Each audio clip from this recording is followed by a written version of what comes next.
Vale. Bueno, estamos dando Apocalipsis. Hoy es la quinta clase.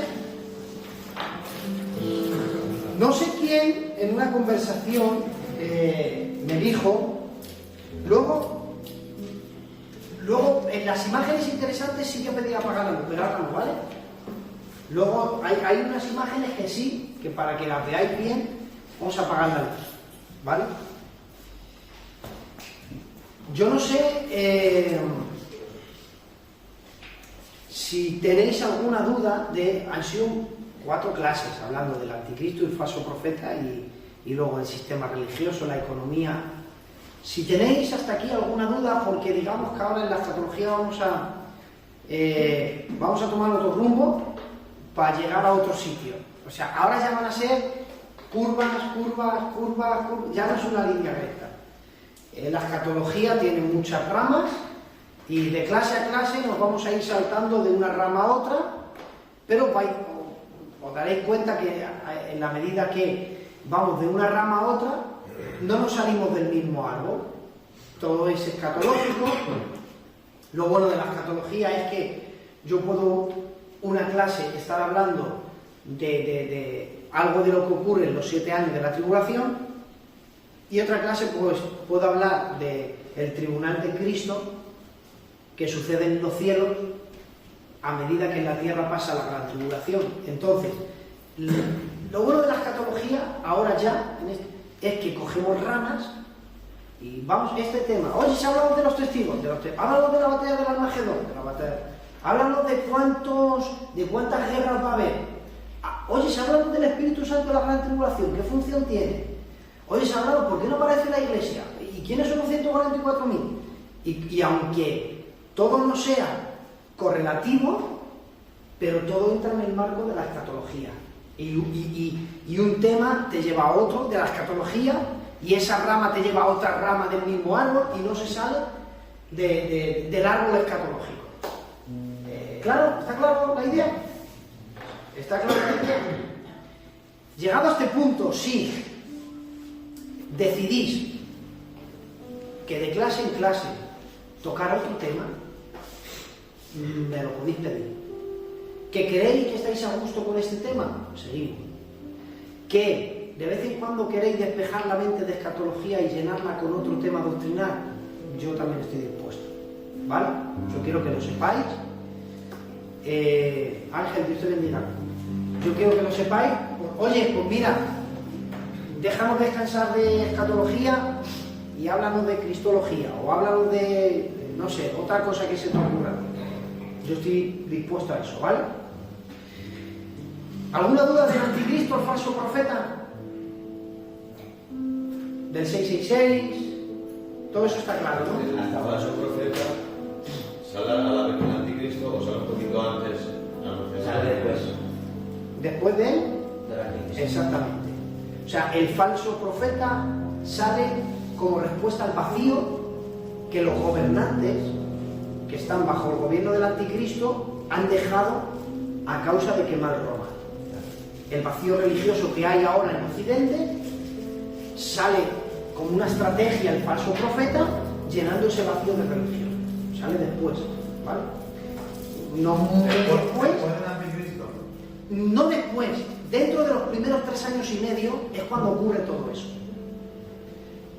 Al principio sale el anticristo a nivel de política, pero mientras esté la Iglesia Católica, el falso profeta no está. Está, pero está oculto. Pero cuando los gobernantes de Occidente sean quien se rebelen contra la Iglesia Católica, quemen Roma y haya un vacío de religión, porque el catolicismo ha sido golpeado, aparece el falso profeta. No sabemos el tiempo que dure esto, pero en función sale primero uno y luego el otro. Y luego siguen juntos, de hecho, mira si siguen juntos, que van juntos al lago de fuego. Porque los que estrenan el lago de fuego es el anticristo y el falso profeta. O sea que ya van juntos hasta ahí. ¿Alguna duda? Hay un móvil que suena. Vale, ya está. Vale, hoy voy a hablar acerca de un tema escatológico más friki que imposible. Tener paciencia, porque hoy sí puedo disparar mucho. ¿Por qué quiero hablaros de este tema? Tecnología y la Biblia. Quiero mostraros que si hay tecnología en la Biblia, ¿y qué clase de tecnología? La Biblia está avanzada a su época. Estamos hablando que Dios le revela a Juan el Apocalipsis hace 2000 años, pero es que ahora Juan nos va a dar detalles de cosas que si no es en un futuro como el nuestro, no tiene sentido esos textos de la Biblia. A nivel de entendimiento, tecnología y la Biblia. Por eso es parte de la escatología. Daniel capítulo 12, luego hay un momento que apagaremos las luces, ¿vale? Daniel capítulo 12, verso 4. Fíjate cómo es Dios. Yo ayer en la iglesia estoy dando Daniel, el libro de Daniel. Daniel es el personaje de la Biblia que más misterios ha recibido por parte de Dios. Incluso ha superado a Juan en el Apocalipsis. La Biblia dice que Daniel fue entendido en sueños y en visiones. Fue tan entendido que incluso Dios no solamente le mostraba lo que significaba el sueño, sino que Dios le mostraba lo que soñaban otras personas. A esa escala. ¿Vale? A la escala de que le cuente un sueño el rey Nabucodonosor y le lleguen tantísimas cosas que haga así y se quede una hora inmóvil, quieto, dice la Biblia, del espanto. A una escala de que habla, el ángel Gabriel habla con él y le muestra tantas cosas que cuando termina la visión, mientras habla, se va quedando dormido y le tiene que hacer el ángel, levántate. Y le tiene que ir levantando porque tiene tal cansancio en su cuerpo, no lo soporta y se desmaya, se queda dormido y el ángel tiene que ir levantando, fortalece, ponte en pie, no te duermas. A la escala de que cuando termina cae 20 días enfermo, sin poder moverse de la cama. Ese es Daniel. Ahora, cuando Dios le da a Daniel todas estas revelaciones, Dios le muestra desde el año 600 a.C., estamos hablando de 2600 años, pues le mostró lo que iba a suceder 600 años después. Es decir, de Daniel a Jesús son 600 años. Pues le iba a mostrar lo que iba a pasar en esos 600 años y luego da un salto hasta lo que va a pasar en los últimos tiempos. Imagínate la escala de revelación de Daniel, que ha pasado hoy 2600 años, y hay cosas que Dios ha mostrado a Daniel que no se han cumplido todavía. Por eso, Daniel 12:4 dice: pero tú, Daniel, cierra las palabras y sella el libro hasta el tiempo del fin. Fíjate, hay revelaciones que Daniel recibe que son para el fin. Por eso dice, ciérralas. ¿Por qué? Porque no las van a entender. Hay revelaciones que Dios dio en un tiempo que no era para el entendimiento de todo ese tiempo. Os explico. La Biblia está cerrada. La revelación de Dios está cerrada completamente. El canon bíblico está completo. Dios ya no puede hablar en revelación porque ya no existe. Primera de Josué capítulo 1 verso 4. ¿Qué Dios me ha dicho que hay que hacer eso? No existe.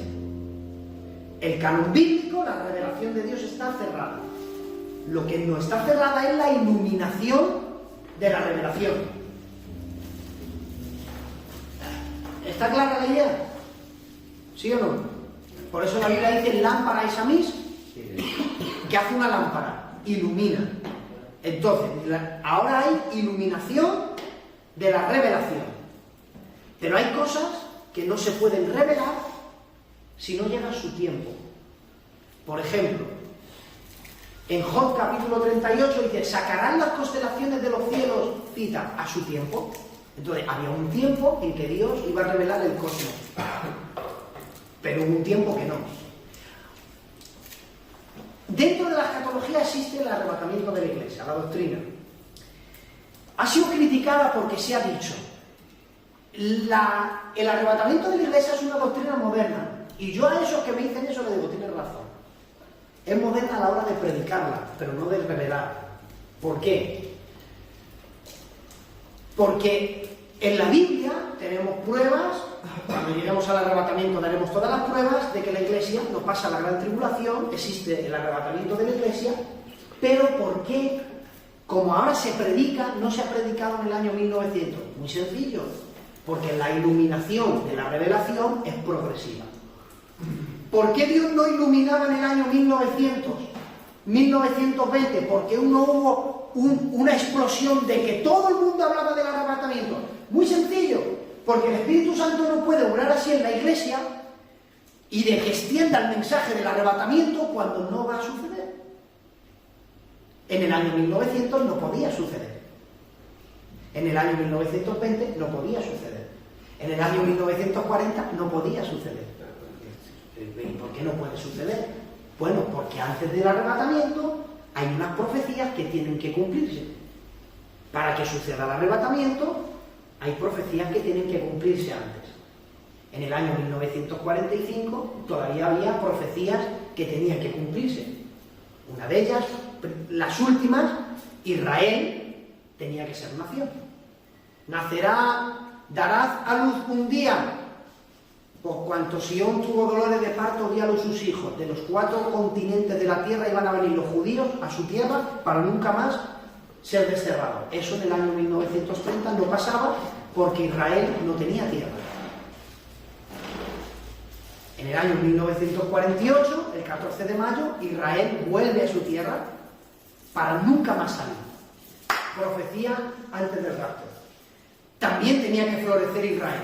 Año 1950, Israel florece. Profecía antes del rapto. Entonces, en el año 1900, Dios no puede decir, no puede inspirar a la Iglesia ni iluminarla del arrebatamiento porque no va a suceder. Porque si se predica el arrebatamiento es inminente, puede suceder en cualquier momento. En el año 1900 no se podía, ahora sí podemos hablar del arrebatamiento. Porque ya no hay profecías que se tengan que cumplir. ¿Es clara la idea de cerrar las cosas hasta un tiempo? Sí. Muchos correrán de aquí para allá y la ciencia aumentará.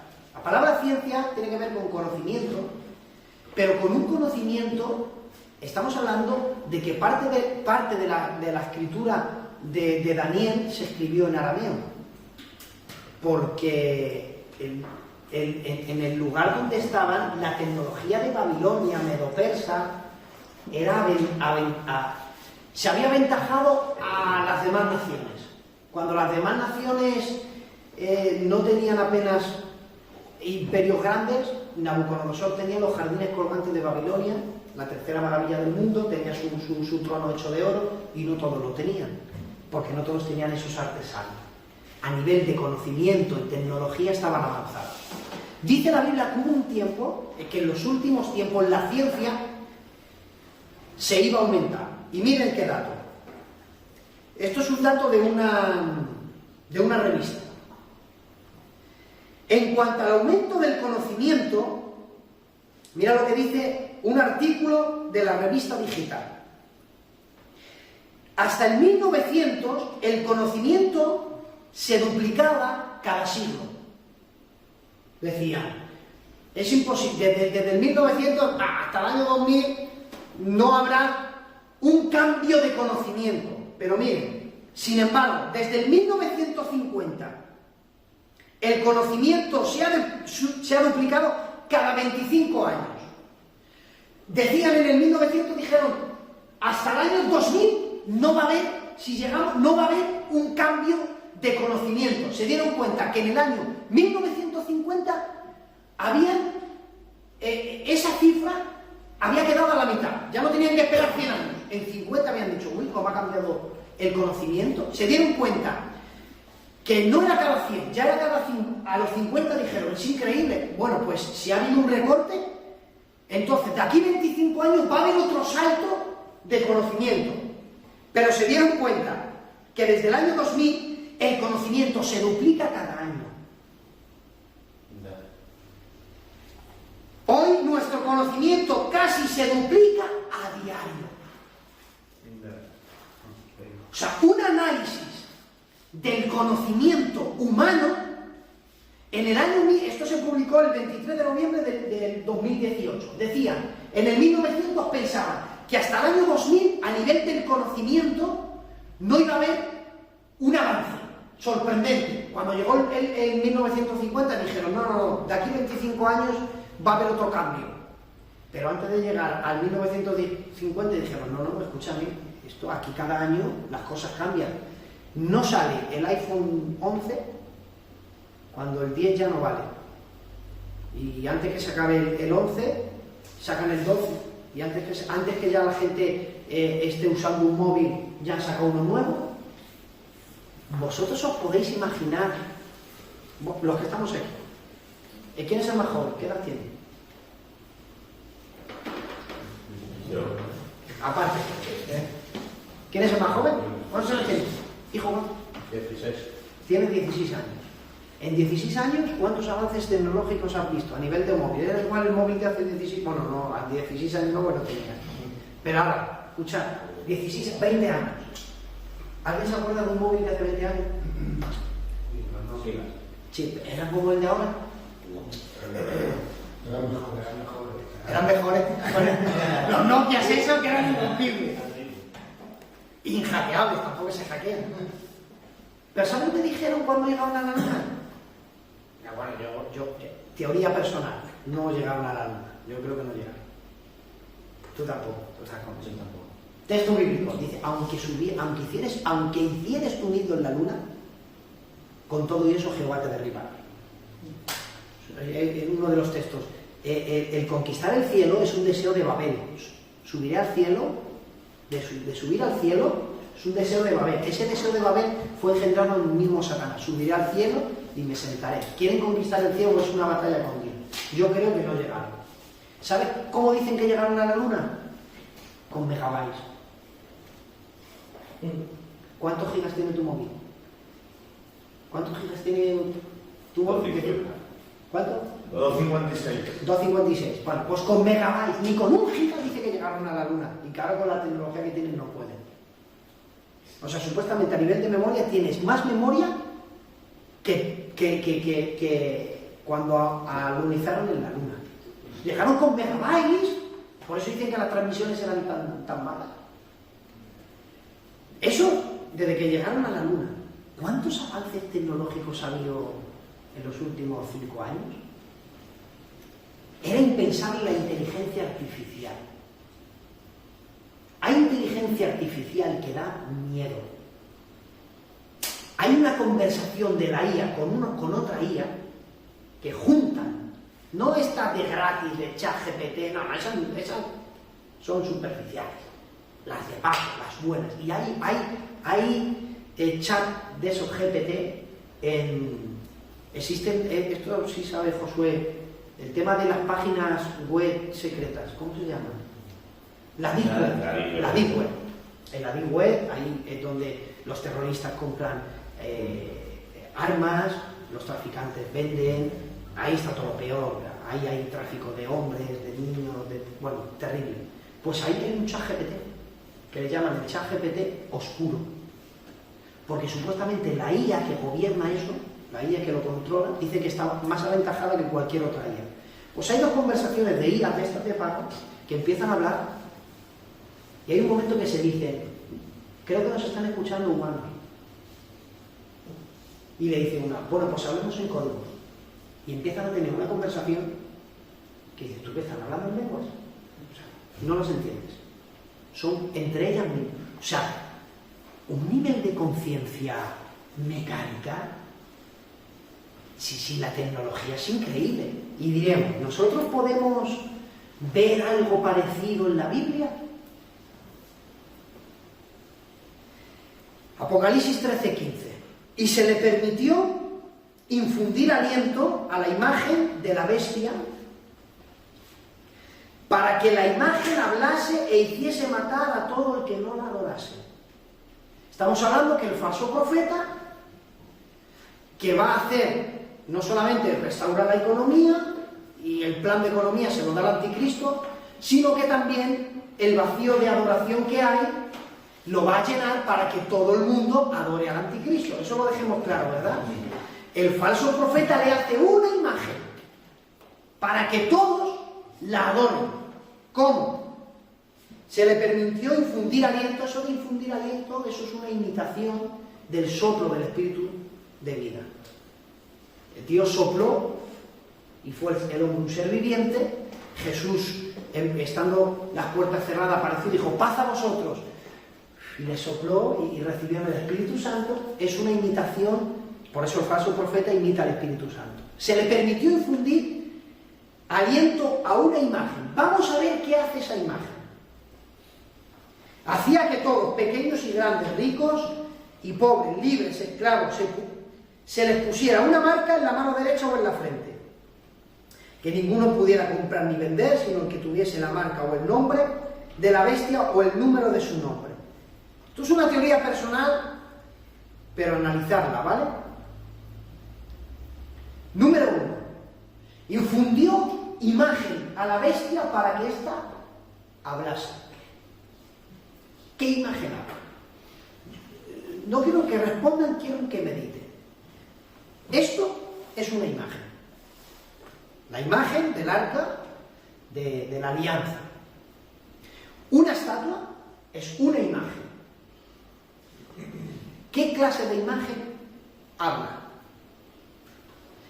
¿Qué hará el falso profeta que le ha dado un poder el mismo Satanás, que Dios le permite que le dé ese poder para que haga señales engañosas, que engaña al mundo? Satanás tiene un poder muy grande, tan grande que llega Moisés y le dice: deja salir a mi pueblo, no quiero, y tira su vara, una vara, dice, y se convirtió en una serpiente. Y dice, y los encantadores de Faraón hicieron lo mismo.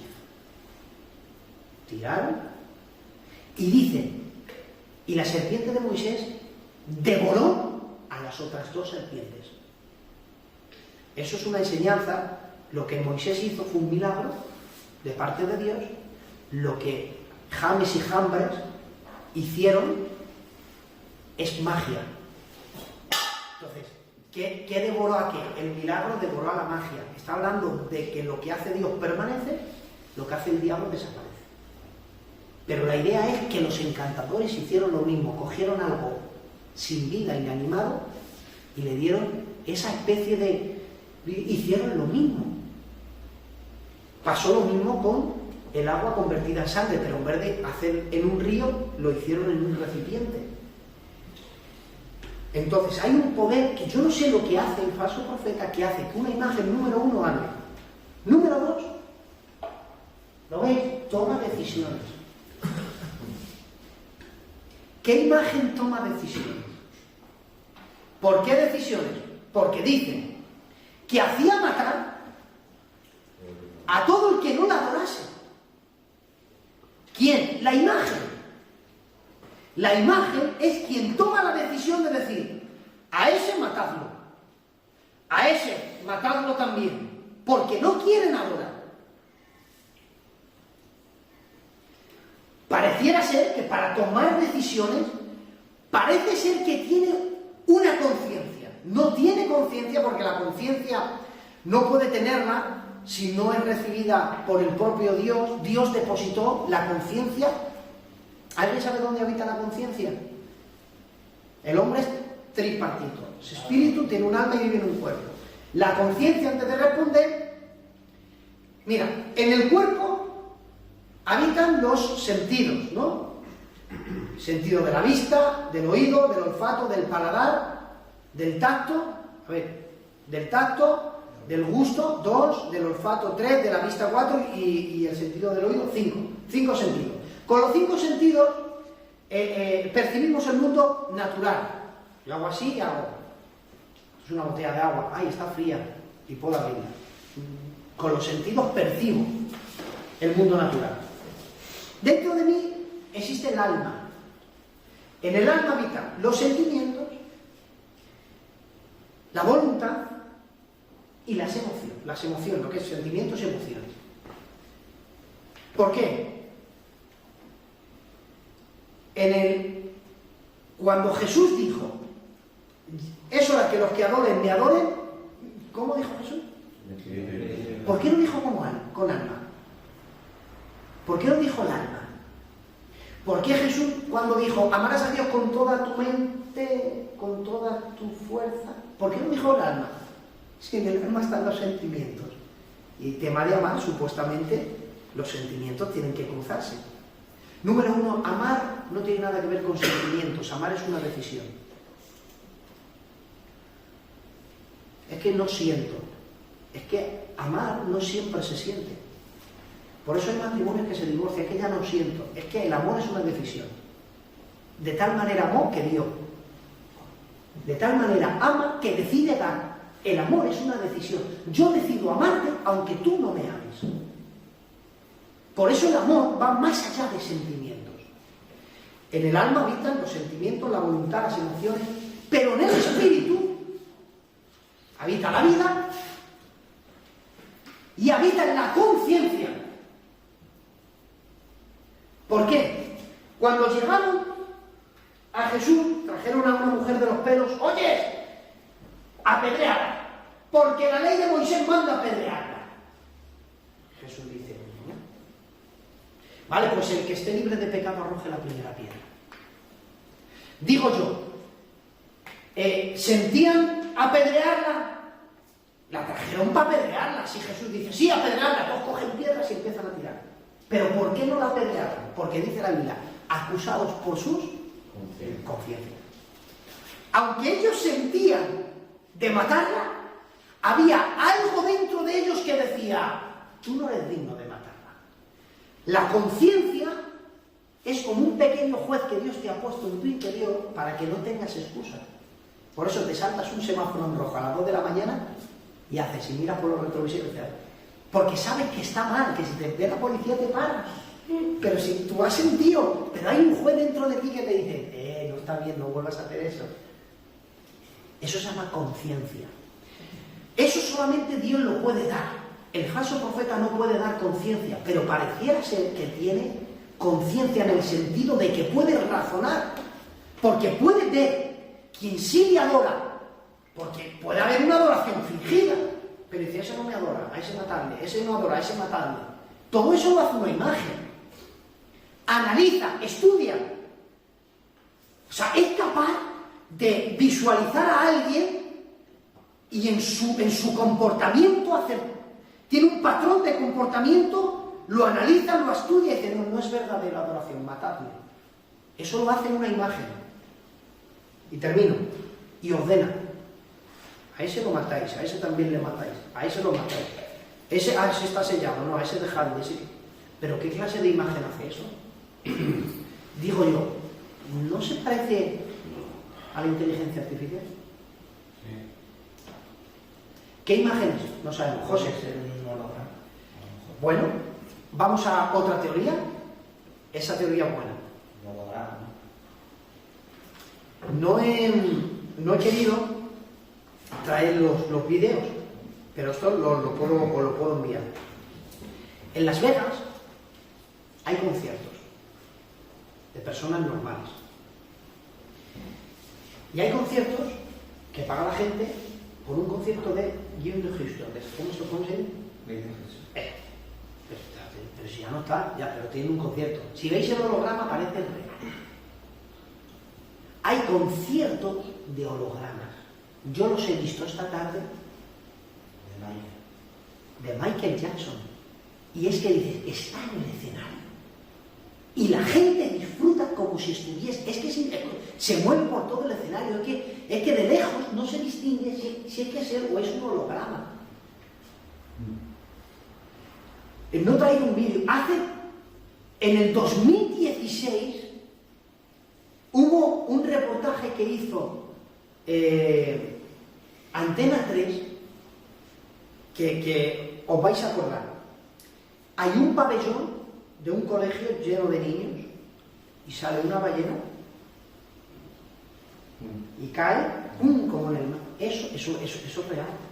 Eso es por medio de un holograma. ¿Qué pasa? En el año 1996 empezaron a estudiar, ya teorizaban con el holograma que se llama Proyecto Bloomer, que es un proyecto que supuestamente lo tiene la NASA y algunos gobiernos de la élite. En secreto tienen un proyecto que pueden crear imágenes a nivel de hologramas que parecen reales. Yo no he querido meterlo en el estudio porque es una teoría que dice que aquellos gobiernos lo que están intentando es, de alguna manera, intentando lavar la conciencia, las mentes de la gente, de que vean extraterrestres. Qué casualidad que este tiempo con la tecnología, antes no, pero ahora con la tecnología cada vez se ven más reales, ¿no? Y ahora desclasifican los ufólogos, ¿no? Un ovni es objeto volante no identificado. Eso sí, por eso se llaman ovnis. Objeto volante no identificado, las primeras letras. ¿Vale? Y se están viendo. Pues, hay una de las teorías que dice de que quieren lavar la conciencia acerca de cosas que lo que vean es real, para que cuando llegue el arrebatamiento de la iglesia y millones de personas desaparezcan, no lo pueden vender como que Jesucristo ha venido a rescatar a su iglesia y a salvar al mundo entero. Satanás no se va a quedar colocando cruzas, si no, no va a salir. Impresionante. Entonces, no lo van a vender como que Jesús ha venido a rescatar a la iglesia y que los cristianos tenían razón y que Dios era verdad que tenían razón. De alguna manera tienen que traer una falsificación. El anticristo siempre falsifica las cosas. ¿Cómo va a convencer, por lo menos a la parte del occidente? Ya hablaremos un día de la batalla del Armagedón, que son cuatro, el mundo se divide en cuatro, pero el anticristo tiene que convencer de que no ha sido Dios el bueno que ha librado por ser buenos. O sea, la vida del pecado, porque sois pecadores, no estáis en el cielo. No lo pueden vender así. De alguna manera tendrán que desviar esa obra de Dios. ¿Y qué mejor manera? Bueno, si ya lo llevan años ya intentando decirnos de que va a haber una invasión y de que... Si todo esto, todo este tema de extraterrestres, la palabra extraterrestres es ser que vive fuera del globo terráqueo. Los demonios son... Hay demonios extraterrestres. No que viven en Marte, ni que viven en Saturno. No, ¿dónde viven? En los aires, es que lo dice la Biblia. En las regiones celestes. En el universo, en el segundo cielo, en el cosmos, está lleno de demonios. Dios les tiene prohibido bajar a la tierra. Por lo tanto, son seres que viven fuera del globo terráqueo. Lo que no se usa este lenguaje en un culto, pero son palabras. Un extraterrestre es un ser que vive fuera del globo terráqueo. Ya está. Los demonios viven fuera del globo terráqueo. Y hay demonios que viven en las regiones celestes. Tema de un ovni es un objeto volante que no lo identificas. ¿Qué es? No lo saben. Por eso lo llaman ovni, porque no lo saben. Pero ¿y si hay un poder engañoso de Satanás para intentar... para que cuando... Y fíjate, ¿por qué siempre asocian a los extraterrestres a abducciones? Chicos, ¿no dicen que son nuestros amigos que nos quieren ayudar? Dicen que vienen para llevarse a la gente. Ah, fíjate, la única doctrina de la Biblia que golpea eso es el arrebatamiento, que llega Dios y se lleva a la gente. ¿Captáis la idea? No he hablado porque es una teoría, pero el holograma puede ser un holograma. de la imagen del anticristo, puede ser también. Por eso vemos tecnología. ¿Por qué vemos tecnología en la Biblia? Una transmisión en vivo y en directo, ¿cuándo podía suceder? ¿En el 1800 podía haber una transmisión en vivo y en directo? Pero en la Biblia hay transmisiones en directo. Bueno, Apocalipsis capítulo 11, versos 7 y 8. Y ahora vamos a apagar la luz, que es la recta final. Apocalipsis 11, 7 dice: y cuando hayan acabado su testimonio, hablando de los dos testigos, la bestia que sube del abismo. ¿Quién era la bestia que sube del abismo? Muy bien. Hará guerra contra ellos, los vencerá y los matará. Y sus cadáveres estarán en la plaza grande de la ciudad, que en sentido espiritual es Sodoma y Egipto, donde también nuestro Señor fue crucificado. Está hablando de Jerusalén y sus alrededores. Miren el verso 9. Y lo de los, número 1, pueblos, tribus, lenguas, naciones, verán sus cadáveres por 3 días y medio y no permitirán que sean sepultados. Lo repito. Y de los pueblos, tribus, lenguas y nación verán sus cadáveres por 3 días y medio. Tiene que decir dónde están los cadáveres. Dice, en el lugar donde Jesús fue crucificado. La ubicación es la tierra de Israel, Jerusalén. ¿Cómo lo ven los de España? ¿Cómo lo ven los de Alemania? ¿Cómo lo ven los reyes del Oriente? ¿Cómo lo ven los reyes del Sur? ¿Cómo lo ven los reyes del Occidente? ¿Cómo lo ven? Si lo verán 3 días, ¿cómo lo ven? ¿Cómo se puede ver una cosa en directo 3 días? La televisión. Si no hay un avance tecnológico, ¿cómo se ve? Jesús dijo, mayores cosas que yo haré. Qué fuerte, ¿eh? Y dirás, ¿y qué cosas más grandes puedo hacer yo que Jesús? Una de las cosas que yo puedo hacer es predicar a gente a 50 kilómetros. Jesús predicó en una región concreta.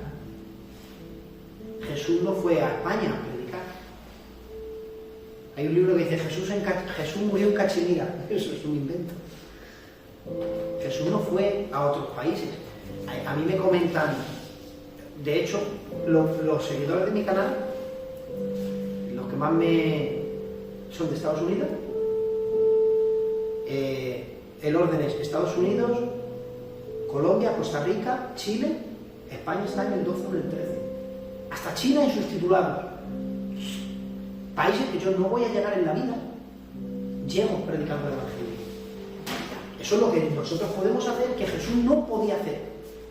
Por eso dice, se predicará el Evangelio en todo el mundo. ¿Cómo? Hay gente que no llega, hay sitios donde no se pueden llegar, pero gracias a la tecnología se puede llegar. Un parón, ¿cómo estás usando la tecnología? Las preguntas serían, ¿cómo la estoy usando? ¿Para qué las estoy usando? ¿Me estoy cuidando de ellas? ¿Me aportan beneficio? ¿Ganan en mi vida espiritual? ¿No ganan? Te dejo un texto de pasada: ¿jugará el hombre con fuego sin que sus vestidos se quemen? En otras palabras, no juegues con fuego que terminas quemando. Tecnología, eso es tecnología, pero para que veáis lo que es la Biblia. Apaga la luz. Tú quédate ahí porque lo vas a ver bien. Apaga la luz. ¿Hay imágenes encriptadas en la Biblia? Me pone una palabra. Esto mola. Esto es un dato. ¿Lo veis? Vale. Vale. ¿Lo veis todos, no? Sí. 3 jóvenes malagueños afirman haber obtenido pictogramas alusivos al contenido de los textos sagrados representados en el código binario, las cifras que suman las palabras en sus letras. ¿Qué vimos la semana pasada? A ver. Los números que eran palabras o algo así, ¿no? Muy bien, ahora. Hablemos, estos son datos de hechos, yo no he contado todas las palabras que hay en la Biblia. Hablemos de que en la Biblia las letras se convierten en números, ¿vale? Por eso, y entonces los números también se convierten en letras, por eso hablemos el misterio del 666. Bueno, según estos 3 malagueños, y ahora veremos de dónde extrajeron la idea, dice que en la Biblia hay 31.181 versículos. Oye, yo no los he contado, pues a lo mejor lo hay, no sé, pero vamos a tomarlo por un dato, que puede ser cierto o no, pero me imagino yo que con la publicación que han hecho no se lo van a inventar, y hay muchas maneras. Por ejemplo, incluso la inteligencia artificial puede subir una Biblia y decir, cuenta las palabras, o lo puede hacer. 742.692 palabras, más de 3,5 millones de letras. El estudio dice, se preguntaron si podía haber algo más y dedicaron un año en buscar patrones numéricos en la base de la gematría. ¿Qué era la gematría? El valor en sus números y cantidades. Esta disciplina otorga a cada letra del alfabeto, hablemos del alfabeto hebreo, que las letras son números también, y hablemos del código binario, donde los ceros es vacío de información y los unos es información. Y dijimos que la información en código binario es un cubo blanco y la falta de información es un cubo negro, ¿vale? En píxeles. Fijaros lo que hicieron. El resultado ya no lo vais a entender. Mira. Este es el versículo 1 de Génesis. Génesis capítulo 1, verso 1. En Génesis capítulo 1, estas son las letras, que en el hebreo sería Berejit, Bará, Elohim, Bet, Ahanamasit, Bet, Eres. En hebreo. Pues las 7 palabras hebreas las separaron por palabras. Lo que hicieron con las palabras es que las separaron por letras. Las letras tienen un valor numérico. Entonces, separan las letras y una letra es 50, otra letra es 20, otra letra es 65. Sumaron la primera palabra y dio 913. Sumaron la segunda y dio 206. Sumaron la tercera, 86. Siempre en sumas. La cuarta, 401. ¿Qué pasa cuando unas letras se convierten en números? Que los números se pueden convertir en código binario. Que el código binario es unos y ceros. ¿Unos para qué? Uno para información y cero para falta de información. Entonces, el 913, convertido al código binario, a las matemáticas, es aquel número de arriba. ¿Está siendo clara la idea? Sí. Las letras se convierten en números, los números en código binario. ¿Qué es lo que pasa? Que un código binario se convierte en un píxel. Las imágenes están hechas de píxeles. Unen muchos píxeles y dan una imagen. Un píxel es un cuadrito. Si hiciéramos zoom, ¿has visto cuando te han enviado una imagen de baja resolución? Dicen, se ve muy mal. Si aumentas, ¿qué se ve? Cuadradito. porque las imágenes están hechas de píxeles. Cuando tú coges los números y lo transformas en píxeles, el de arriba, se convierte en esa fila. El de abajo se convierte en esa fila. El 86 se convierte en esta fila. Pues empezaron estos malagueños a hacer eso. Cogían un texto, lo convertían en geometría, código binario y en píxeles.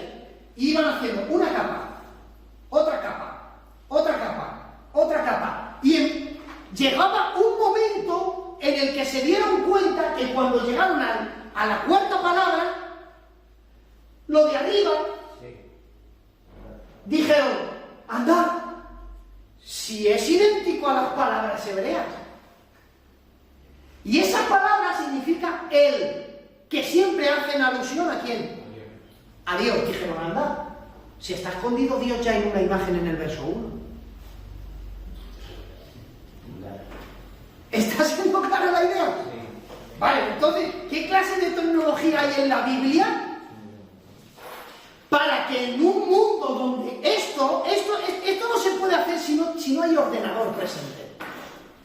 Convertir letras en números en código binario en píxeles y un píxel en una imagen, esto no es posible a no ser que cierra las palabras hasta el fin.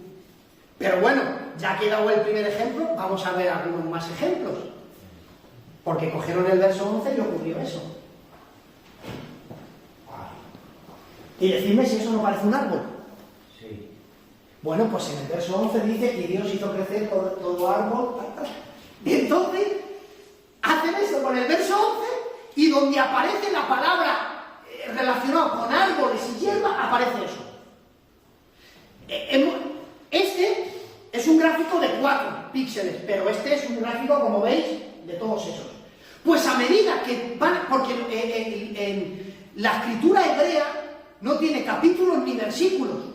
El hebreo se lee así, se lee de derecha a izquierda, pero no está separado por capítulos y versículos. Entonces es en el único idioma donde se puede hacer eso. Código binario y píxeles. Y si los píxeles son imágenes, se tienen que convertir en imágenes. Pero fíjate,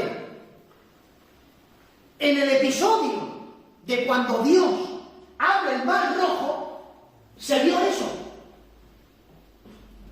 A ver, en las probabilidades de las matemáticas, en el episodio de cuando Moisés abre el mar rojo, ¿cómo puede aparecer? Porque, a ver, los matemáticos y los expertos en imágenes no ven esta imagen como nosotros la vemos. Porque yo os he puesto las imágenes encriptadas original. Pero lo que hace un experto en la materia es que coge esta imagen y le da vida a la imagen. ¿Está siendo claro? Digamos que ahora estáis viendo el bebé, pero uno que se dedica a estos temas puede decir qué significa. Fíjate, si ¿no parece esto una persona levantando los brazos? Pues según gente experta dijeron, porque yo no lo he metido solo es en blanco y negro, pero cuando metes colores, que también pueden meter colores con el código binario, se dieron cuenta que era muy similar el pasaje que estaban leyendo con lo que estaban viendo. Dijeron, bueno, vamos a probar con otra cosa. Y entonces probaron con algo más. Y probaron con el capítulo 3. Decidme si no parece una serpiente. No veáis esa imagen, que es la comparación. Ver esa. Decidme si no parece la imagen de una serpiente. Los ojos, la nariz, incluso hasta con la boca abierta, la lengua. Vale, pero dijeron, bueno, vamos a probar con la cruz. Y decidme si eso no parece un hombre en la cruz. Uy, yo creía que la Biblia era muy anticuada, que en la Biblia hay esto oculto. Por eso alguien dijo, ¿saben lo que decían los cabalistas? Los cabalistas se volvieron locos porque dijeron que ellos veían la Torá no como una extensión de Dios, sino como Dios mismo. Decían, y en una cosa tienen razón, no puedes separar a Dios de su palabra. No veían la palabra como un libro con 4 frases, veían la Biblia como un organismo que tiene vida. Y eso un príncipe de esta iglesia me lo enseñó. Y nunca se me olvidará cuando con 15 años el tío Basilio, en su casa, me enseñó y me dijo, ¿cómo es la palabra del Señor? En Hebreos 12, y le dije, viva y eficaz. Me dijo, ¿cómo es? Y yo, viva y eficaz, más cortante. No, empieza, ¿cómo es? Viva y eficaz. Empieza otra vez, ¿cómo es? Viva, me decía, para, empieza, viva, empieza. Y me dijo, la palabra es el único libro que tiene vida propia. La palabra es viva. No es un organismo muerto. Tiene vida, es viva.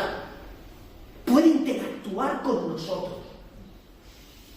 No hay libro en el mundo donde sientas lo que sientes cuando lees la Biblia. Es algo vivo, tiene vida. ¿De dónde extrajeron la idea estos malagueños? Porque estos malagueños lo que hicieron es que sacaron imágenes de la Biblia, ¿vale? Pero, años atrás, 1944, bueno, estos empezaron en el año 1986. Lo que hasta el año 1994 no se dio a conocer, y ahora vamos a ver quién lo dio a conocer. No sé si vivirán todavía, pero hay 3 judíos matemáticos, que uno de ellos es este, Eliyahu Riv. Los judíos son los más inteligentes del mundo. Este es matemático. Decidió él y 2 compañeros suyos usar las matemáticas en la Biblia. ¿Por qué? Porque como matemáticos saben que las letras se convierten en números, los números, y dijeron, bueno, entonces como matemáticos podemos hacer cosas con la Biblia a nivel de matemáticas. Bueno, ¿qué hacemos? Bueno, como Dios es así, y Dios ha escrito el idioma original es hebreo, lo que hicieron fue escanear todo el hebreo, toda la Torah, la escanearon y la metieron en un ordenador. ¿Cómo no tiene capítulos y versículos? La Torah, tú la lees así. Tú la Torah, imagínate, es Génesis y empieza a leer yo así, y empiezo, por ejemplo, hago así, en el principio creó Dios los cielos y la tierra, y dice, para, ¿dónde están las cosas? No, es que no hay. Es que es así, en el hebreo, ahí, y sigue. Exactamente. ¿Y qué hicieron? Escanearon todo y lo metieron. Y entonces inventaron un programa que, para que lo entendáis, para hacer como una especie de sopa de letras. ¿Está siendo clara la idea? Bien. Ellos, una vez que escanearon la Torah, dijeron, si podemos jugar con las matemáticas, podemos jugar con las palabras equidistantes. Yo ahora os lo explico. Oye, ¿hasta aquí me estáis entendiendo? Sí. Es complicado, ¿vale? Dijeron, entonces podemos jugar con las palabras equidistantes. ¿Qué es una palabra equidistante?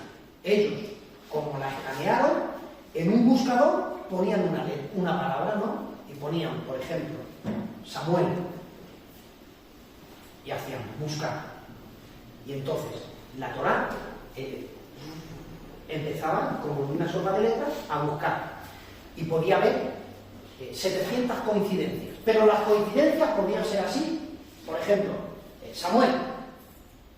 ¿Vale? Esto es una secuencia. Samuel. Pero la secuencia equidistante es, por ejemplo, esa. ¿Qué es una secuencia equidistante? ¿Os dais cuenta? Perdonad que me suba aquí.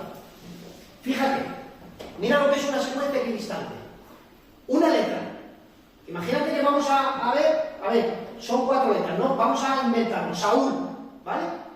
Digamos, la S, la encuentran la S, ¿no? Y hacen 2, la A,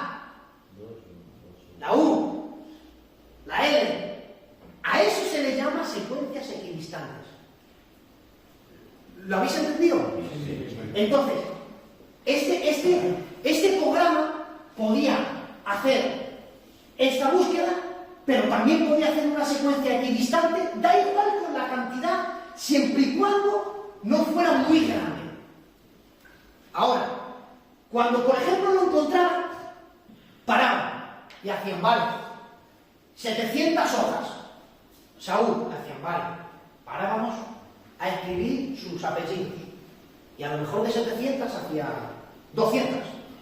Que en el mismo cuadro salía nombre y apellido. No nos vamos a estrechar. Y empezaban a estrechar el cerco. Y a estrecharlo. Y a estrecharlo. Y había un momento que habían puesto tanta información que decía, anda, si esta es la Biblia. Entonces, ellos dijeron que la historia de todos los seres humanos estaba en la palabra. Que Dios había escrito un libro tan maravilloso que trascendía materia, espacio y tiempo. Ahora, cuando estos publican, no se lo quieren creer. Entonces aparece en la escena ese hombre. Este hombre, para información, es ateo. Por eso fue quien lo publicó, porque no lo publicó a nivel religioso. Dijeron, voy a ver si es verdad. Que luego se dice en algunos escritos, en libros y publicaciones, que se convirtió. Pero él, cuando escribe esto, que por cierto, tengo el libro, cuando queráis, lo traigo aquí, lo vemos. Yo lo he leído 4 o 5 veces, sí. En la semana que viene te lo traigo. El Código Secreto de la Biblia. Año 1944, publica Michael Browning, periodista norteamericano. Una película. ¿Sí? Lo mismo. ¿Que hay una película? Yo creo que sí. ¿Cómo se llama? Periodistas, al centro de periodistas, que no me acuerdo cómo se llama. Es periodista y empieza a investigar a ver si es verdad que Jesús, que Dios es real. Vale. El caso de Cristo. Se llama El Caso Cristo. El Caso No Cristo. tiene nada que ver con esto. No, pero vamos, la recomiendo a todos. Es increíble, impresionante. La El estilo de periodista Es increíble. Entonces fue a Israel y dijo, a ver, demuéstramelo. Y entonces supuestamente tenían muchos hallazgos que no querían publicarlo los judíos, porque dijeron, no, esto lo hemos hecho a nivel personal, no queremos. No, es que esto hay que publicarlo, todo el mundo lo tiene que saber. Y entonces dijeron, pero yo no puedo ir así como así. Y entonces hicieron una búsqueda. ¿Has dicho quién es este? Isaac Rabin. Fue el primer ministro de Israel. ¿Sabes cuándo muere? Muere el 5 de noviembre del 1995. ¿Por qué esto ha saltado a la fama? Porque en 1994, el 5 de noviembre de 1944, un año antes,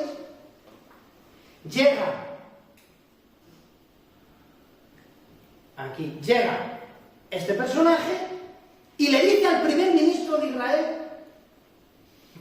publicado en directo,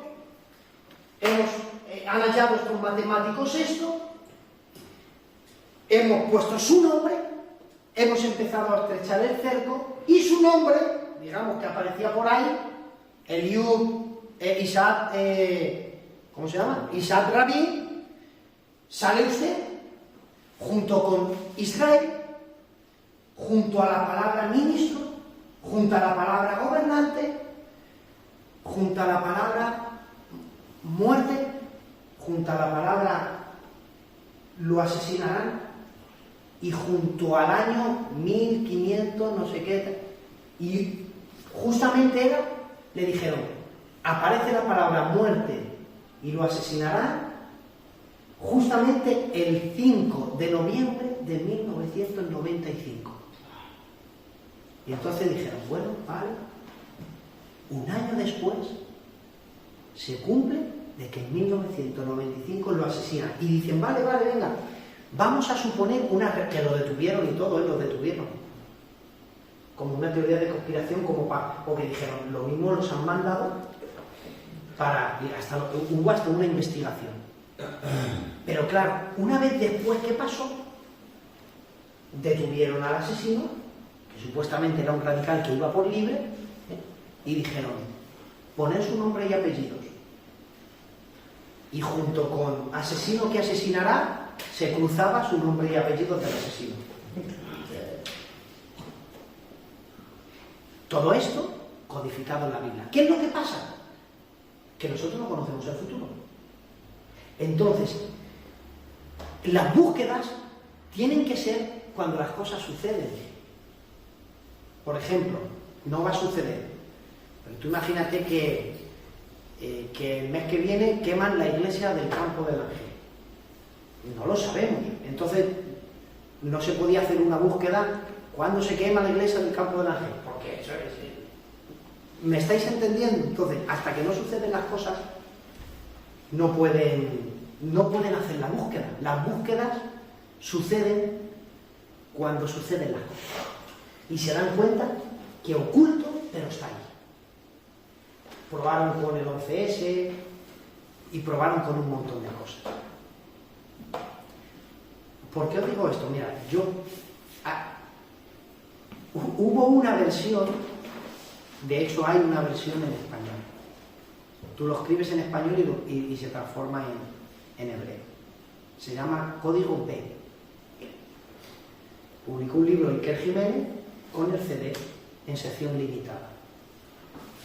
Bueno, pues ¿quién crees que tiene ese CD? Yo tengo un CD. Y entonces yo lo instalé en mi ordenador. Y entonces yo hice búsquedas.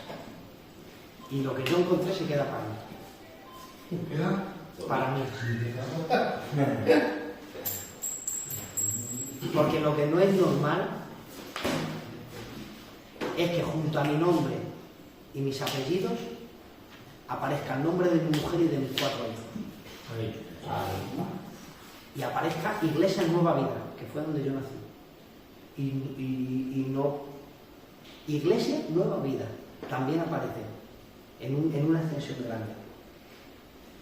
Y aparece mensajero, una palabra rara, pero mensajero aparece.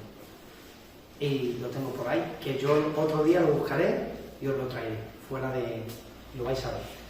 Yo no sé qué hay, pero la Biblia es un libro que está aventajado a todos los tiempos. Entonces, la Biblia, encender ya las luces, la Biblia es el único libro donde podemos ver el futuro. ¿Qué estamos estudiando? Escatología. Es el único libro que lo podemos usar para ver el futuro. ¿Por qué? Porque en la Biblia todavía, mira, cuando lleguemos al cielo todavía no habremos entendido la totalidad de lo que hay oculto en la palabra del Señor. Jamás. ¿Cuántos han entendido la clase de hoy? Ha sido complicado. Lo he explicado bien, ¿no? Más. ¿Preguntas? ¿Alguna pregunta o algo antes de acabar? Entonces quieres decir que está todo escrito, está todo...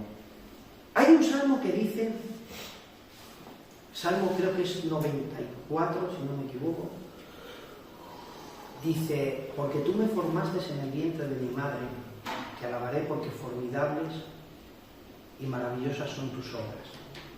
Dice, tú formaste en mis entrañas, me hiciste en el vientre de mi madre. Dice, en tu libro están escritas todas las cosas que luego fueron ciertas. No se sabe.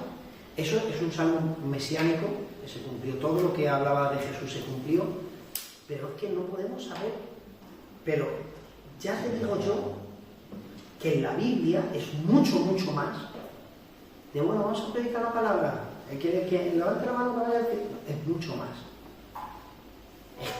Hay un misterio. Hemos estado hablando de por qué tuvo que ser en el hebreo, por qué tuvo que ser en griego después, por qué en esa región, por qué Jesús, por qué escogió a Israel, por qué Jesús tuvo que ser judío, por qué no pudo ser mexicano, por qué tenía que ser judío, por qué llegando el tiempo del cumplimiento, por qué hace 2000 años, por qué no otro año, por qué no en este año.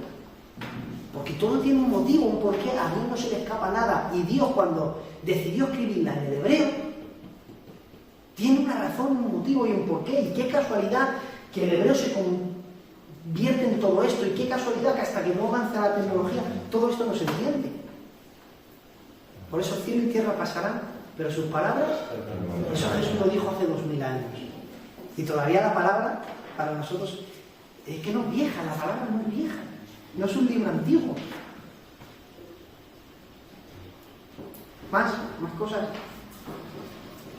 ¿Qué hora es ya? Uf, hemos pasado. ¿Más cosas?